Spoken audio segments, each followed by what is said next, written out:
India TV YouTube channel को subscribe करें और बेल आइकन दबाएं। यूपी में दूसरी लहर में पहली बार 1000 से कम मामले आए सामने। राज्य में कल एक्टिव केस की संख्या 15,600। यूपी के किसी जिले में 100 से अधिक केस नहीं। 45 जिलों में एक अंक में मिले नए मरीज। 2 जिलों में नहीं आया कोई केस। यूपी में 4 और जिले हुए अनलॉक। वाराणसी, गौतम बुद्ध नगर, गाजियाबाद और मुजफ्फरनगर में दुकानें खुली रहीं। राज्य में अब 75 में से 71 जिलों में से कोरोना कर्फ्यू हटा। वाराणसी में आज से अनलॉक की प्रक्रिया शुरू। सामान खरीदने के लिए बाजार पहुंचे लोग। प्रयागराज में भी फिर पटरी पर लौटती दिखी जिंदगी। बाजार पूरी तरह से खुले नजर आए। गतिविधियां जो हुई वो आम और सामान्य। आगरा में लॉकडाउन हटने के बाद आज से बाजार चालू। ट्रांस यमुना मार्केट में दिखी चहल पहल। यूपी के केवल 4 जिले मेरठ, लखनऊ, सहारनपुर और गोरखपुर में कर्फ्यू जारी। 4 जिलों में 600 से ज्यादा कोरोना के एक्टिव मामले। 6 जुलाई तक लखनऊ में लागू रहेगी धारा 144। कोरोना काल में शांति बनाए रखने के लिए फैसला। 49 दिन बाद खुले दिल्ली के बाजार। ऑड इवन के आधार पर सुबह 10 से रात 8 बजे तक खुलेंगी दुकानें। दिल्ली में दुकानों पर ऑड इवन के नंबर लिखे गए। नंबरों के आधार पर ही खुलेंगी दुकानें। दिल्ली में अनलॉक लागू। आईटीओ पर लगा जाम। सुबह दफ्तर जाने के समय दिखी गाड़ियों की कतार। दिल्ली के आनंद विहार में भी भारी ट्रैफिक। पहले के दिनों की तरह नजर आया ट्रैफिक। दिल्ली में फिर दौड़ने लगी मेट्रो। 50% कैपेसिटी के साथ सेवा की शुरुआत। गाजियाबाद के वैशाली मेट्रो स्टेशन के बाहर यात्रियों की लगी लंबी कतार। एक ट्रेन में 50% यात्रियों के सफर करने के कारण ही बाहर रोका जा रहा है। वैशाली मेट्रो स्टेशन पर मेन रोड तक लोगों की लंबी कतार नजर आई। यात्रियों को आधा घंटे से ज्यादा समय तक का करना पड़ा इंतजार। दिल्ली की गाजीपुर मंडी में बढ़ी सामान खरीदारों की संख्या। फिलहाल मंडी में बहुत ज्यादा भीड़ नहीं। दिल्ली अनलॉक के बीच बड़ी संख्या में प्रवासी मजदूरों का आना शुरू हुआ। रोजगार की उम्मीद में वापस आ रहे हैं सैकड़ों मजदूर। दिल्ली यूनिवर्सिटी में आज से शुरू होगा आखिरी सेमेस्टर की परीक्षाएं। ओपन बुक फॉर्मेट में ऑनलाइन परीक्षा होगी। मुंबई में करीब 2 महीने बाद खुले बाजार। महाराष्ट्र सरकार ने मुंबई के लेवल 3 में रखा। शाम 4 बजे तक खुलेंगी दुकान। मुंबई में बेस्ट बस सेवा शुरू। बस में जितनी सीट उतने ही यात्री कर पाएंगे। ट्रैवल मास्क पहनना जरूरी। अनलॉकिंग के साथ ही मुंबई के समुद्री तट हुए गुलजार। जुहू बीच पर मॉर्निंग वॉक करने निकले मुंबई कर जताई खुशी। मुंबई में मॉल व थिएटर अभी बंद रहेंगे। जिम, सैलून, ब्यूटी पार्लर और स्पा 50% क्षमता के साथ शाम 4 बजे तक खुलेंगे। नागपुर में आज से अनलॉक के तहत शाम 5 बजे तक खुलेंगी सभी दुकानें। Mall, cinema hall, gym, spa भी 5 बजे तक खुलेंगे। जम्मू में अनलॉक के साथ बड़े स्तर पर शुरू हुआ सफाई अभियान। जम्मू नगर निगम ने शुरू की ड्राइव। हरियाणा में 14 जून तक बढ़ाई गई पाबंदियां। कुछ शर्तों के साथ खोले जा सकेंगे मॉल, रेस्टोरेंट और बार। हरियाणा में ऑड इवन के तहत खुलेंगी दुकानें। सुबह 9 बजे से शाम 6 बजे तक दुकानें खोलने की इजाजत। बंगाल में 10वीं और 12वीं की परीक्षाओं पर विचार करने के लिए बनाई गई कमेटी। सरकार ने बच्चों और अभिभावकों से मांगे सुझाव। देश में एक दिन में सामने आए करीब 1 लाख नए केस। एक दिन में 2,427 लोगों की मौत।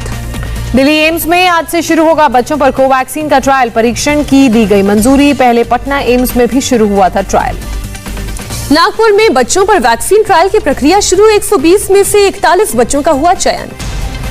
दिल्ली में फिलहाल 18 साल से अधिक उम्र के लोगों को नहीं लगेगी कोवैक्सीन की पहली डोज। डीडीएमए ने केवल दूसरी डोज लगाने को कहा। यूपी में महिलाओं के कोरोना टीकाकरण के लिए आज से विशेष अभियान। अलग से पिंक बूथ पर होगा टीकाकरण। हरियाणा कैबिनेट माल्टा की कंपनी ने 6 करोड़ स्पुतनिक वी वैक्सीन देने के ऑफर पर विचार करने की बात कही। हरियाणा के मंत्री अनिल विज का बयान। केंद्रीय स्वास्थ्य मंत्री के नेतृत्व में ग्रुप ऑफ मिनिस्टर्स की 28वीं बैठक आज। देश में कोरोना के हालात पर समीक्षा। महाराष्ट्र में कोरोना से मौत का आंकड़ा 1 लाख के पार पहुंचा। पिछले 24 घंटे में 233 लोगों ने दम तोड़ा। महाराष्ट्र में कोरोना के 12,557 नए केस। मुंबई में 794 लोग हुए संक्रमित। दिल्ली में कोरोना के 381 नए मरीज सामने आए। 34 लोगों ने जान गंवाई। तमिलनाडु में कोरोना के 20,421 नए केस। 434 बच्चों की जान गई। केरल में कोरोना के 14,672 नए मामले। 227 लोगों ने जान गंवाई। कर्नाटक में कोरोना के 12,209 नए केस। 320 लोगों ने तोड़ा दम। आंध्र प्रदेश में बीते 24 घंटे में कोरोना से 8,976 लोग संक्रमित। 13,000 से ज्यादा लोग ठीक हुए। कोरोना से बचाव के लिए खराब और इस्तेमाल किए गए सामान की सप्लाई के खिलाफ दिल्ली के फर्म के खिलाफ केस दर्ज। पिथौरागढ़ के डीएम ने आदेश पर दर्ज किया एफआईआर। असम में एक दिन में 2,228 कोरोना से लोग बीमार पाए गए। 37 ने जान गंवाई। यूपी के गाजीपुर में फूट फूट कर रोए। जमानिया के प्राथमिक स्वास्थ्य केंद्र प्रभारी। वैक्सीन लगाने से मना करने पर 2 दबंगों ने की बदसलूकी।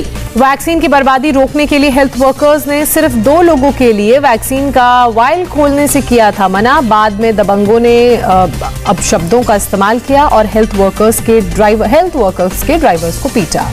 घटना के बाद प्राथमिक स्वास्थ्य केंद्र प्रभारी सभी हेल्थ वर्कर्स के साथ कोतवाली गए। मामला दर्ज करवाते समय निकले आंसू। वैक्सीन की दोनों डोज ले चुके हवाई यात्रियों को RT-PCR रिपोर्ट की जरूरत नहीं होगी। केंद्र सरकार कर रही है विचार।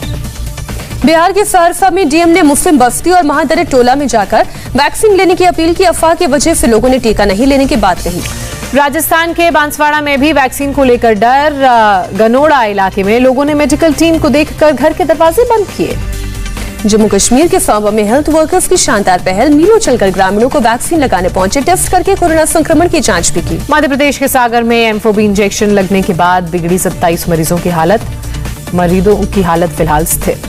लखनऊ के KGMU में ब्लैक फंगस के कुल 308 मरीज। पिछले 24 घंटे में 17 नए मरीज हुए भर्ती। 40% से ज्यादा फैल रहा है कोरोना वायरस का डेल्टा वेरिएंट। ब्रिटेन के स्वास्थ्य मंत्री ने कहा 21 जून से अनलॉकिंग प्रक्रिया हुई मुश्किल। जापान के योकोहामा में 65+ वालों लोगों के लिए खोला गया वैक्सीनेशन सेंटर। रोजाना 3000 लोगों के वैक्सीन का लक्ष्य। सूत्रों के मुताबिक बैठक में पीएम मोदी ने बीजेपी नेताओं को दिया मंत्र। दिखावे और आडंबर से दूर रहने को कहा। पीएम मोदी ने बीजेपी नेताओं को संकीर्ण नजरिया न रखने और आधुनिक सोच की सलाह दी।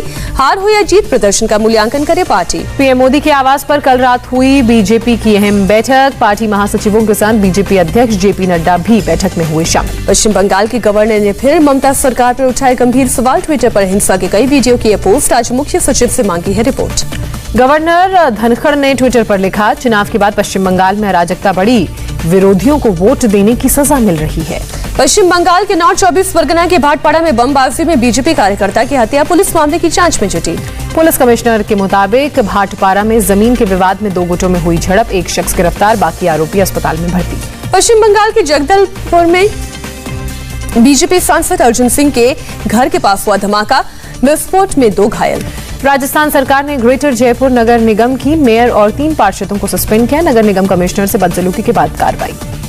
हरियाणा के टोहना में किसान नेता राकेश टिकैत का धरना खत्म। देर रात 2 किसान नेताओं ने रिहाई की बाद लिया फैसला। राकेश टिकैत ने कहा, अब किसान नेता आज टोहना पुलिस थाने का नहीं करेंगे घेराव। एक और किसान की रिहाई के लिए पुलिस से बातचीत जारी। मेहुल चौकसी के कथित अपहरण मामले में एंटीगुआ पुलिस ने जांच शुरू की। वकील के पत्र के आधार पर हुई कार्रवाई। ब्रह्मपुत्र नदी में पानी का जलस्तर बढ़ने से असम के लखीमपुर में बाढ़ जैसे हालात। निचले इलाकों में घरों में घुसा पानी। मराठाओं के आरक्षण पर बोले अजीत पवार। दूसरे समुदायों के आरक्षण में छेड़छाड़ के बिना मराठाओं को आरक्षण देने की कोशिशें जारी। बीजेपी नेता संभाजी राजे छत्रपति मराठा आरक्षण को लेकर करेंगे प्रदर्शन। 16 जून को कोल्हापुर से शुरू होगा प्रदर्शन। अभिनेता दिलीप कुमार तबियत बिगड़ने के बाद अस्पताल में भर्ती। डॉक्टर्स के मुताबिक हालत स्थिर। गोवा में इंडियन कोस्ट गार्ड बने देवदूत। मर्चेंट शिप MT ELIM के बीमार कैप्टन को किया एयरलिफ्ट। सुरक्षित अस्पताल में शिफ्ट किया। 3 दिवसीय दौरे पर बंगाल पहुंची गृह मंत्रालय की टीम। तूफान यास प्रभावित इलाकों का लेंगे जायजा। मुंबई के बांद्रा खेरवाड़ी में 4 मंजिला इमारत का कुछ हिस्सा पास में बने चाल के मकानों पर गिरा। 1 की मौत, 5 घायल। फायर ब्रिगेड की टीम ने स्थानीय लोगों के साथ मिलकर मलबे से 17 लोगों को बाहर निकाला। बीती रात 2:15 बजे हुआ था हादसा। यूपी की बांदा जेल में भी यहां से भागा कैदी। सर्च ऑपरेशन जारी। यूपी पुलिस ने पेश की मिसाल। ग्रेटर नोएडा एक्सप्रेसवे पर कार का टायर फटने से कार सवार की तुरंत की मदद। जम्मू कश्मीर के त्राल में CRPF की गाड़ी पर ग्रेनेड से हमला, 7 लोग घायल। यूपी के गोरखपुर में STF के साथ मुठभेड़ में ढेर हुआ। Sharp shooter Parvez. कुख्यात डॉन खान मुबारक का दाहिना हाथ था परवेज। प्रयागराज में कोरोना नियमों का पालन करवाने गई टीम पर हमला। भीड़ ने ईंट पत्थर से किया हमला, 3 सिपाही घायल। इटावा में समाजवादी पार्टी नेता धर्मेंद्र यादव के जुलूस मामले में पुलिस का बड़ा एक्शन। 34 लोग हिरासत में लिए गए। 24 गाड़ियां जब्त की गई। यूपी में के संभल में बदमाशों ने कच्ची घानी तेल से भरा एक ट्रक लूटा। चेकपोस्ट पर रोकने पर पुलिस पर की फायरिंग। 1 बदमाश और 1 सिपाही घायल। पाकिस्तान के सिंध में 2 एक्सप्रेस ट्रेनों की टक्कर। कम से कम 30 लोगों की मौत, 50 से ज्यादा घायल। हादसे में ट्रेन की बोगियों में अभी भी कई यात्री फंसे हुए। रेल अधिकारियों के मुताबिक 6 से 8 डिब्बे पूरी तरह से तबाह हुए। फ्लोरिडा की ग्रेजुएशन पार्टी में हुई शूटिंग में 3 की मौत, 6 घायल। मारे गए लोगों में स्टेट करेक्शन ऑफिसर शामिल। ब्राजील के शहर मैनुअस में गैंग वॉर। एक गैंगस्टर की हत्या के बाद 14 बसों और पुलिस की 2 कार में आग लगाई गई। यमन के हौती विद्रोहियों ने किया मिसाइल का हमला। हमले में 17 लोगों की गई जान। अमेरिका के न्यूयॉर्क के पास समुद्र में डूबी बोट सभी 100 लोगों को सुरक्षित निकाला गया। अमेरिका के फीनिक्स में जंगलों में लगी आग, 40 एकड़ में फैली आग, किसी के हताहत होने की खबर नहीं। जर्मनी में भारी बारिश से जनजीवन प्रभावित, एक व्यक्ति की मौत, एक घायल। श्रीलंका की राजधानी कोलंबो समेत कई शहरों में बाढ़ से बुरे हालात, 14 लोगों की मौत, 2 लोगों के लापता होने की खबर। अमेरिका के मिड टर्म इलेक्शन में सक्रिय हुए डोनाल्ड ट्रंप रिपब्लिकन से उन उम्मीदवारों को जिताने की अपील की जो उनके विचारों का करते हैं समर्थन। हंगरी में चीन की एक यूनिवर्सिटी का कैंपस खोले जाने को लेकर फूटा लोगों का गुस्सा, हजारों की संख्या में चीन के खिलाफ सड़कों पर उतरे लोग। दूसरी बार पिता बने प्रिंस हैरी, पत्नी मेगन मार्कल ने दिया बच्ची को जन्म, लिलीबेट डायना रखा नाम। इंग्लैंड के तेज गेंदबाज वॉली रॉबिन्सन इंटरनेशनल क्रिकेट से सस्पेंड, 2012 में किए गए ट्वीट को लेकर ईसीबी ने की कार्रवाई। फ्रेंच ओपन में बड़ा उलटफेर, 21 साल की खिलाड़ी एलेना ने सेरेना विलियम्स को हराया, क्वार्टर फाइनल्स में बनाई अपनी जगह। रॉजर फेडरर ने फ्रेंच ओपन से वापस लिया नाम, कहा 2 सर्जरी के बाद घुटनों पर नहीं डालना चाहता था दबाव। ओलंपिक 2021 के लिए जापान पहुंची पहली अंतर्राष्ट्रीय टीम, ऑस्ट्रेलिया की महिला सॉफ्टबॉल टीम ने शुरू की अपनी प्रैक्टिस।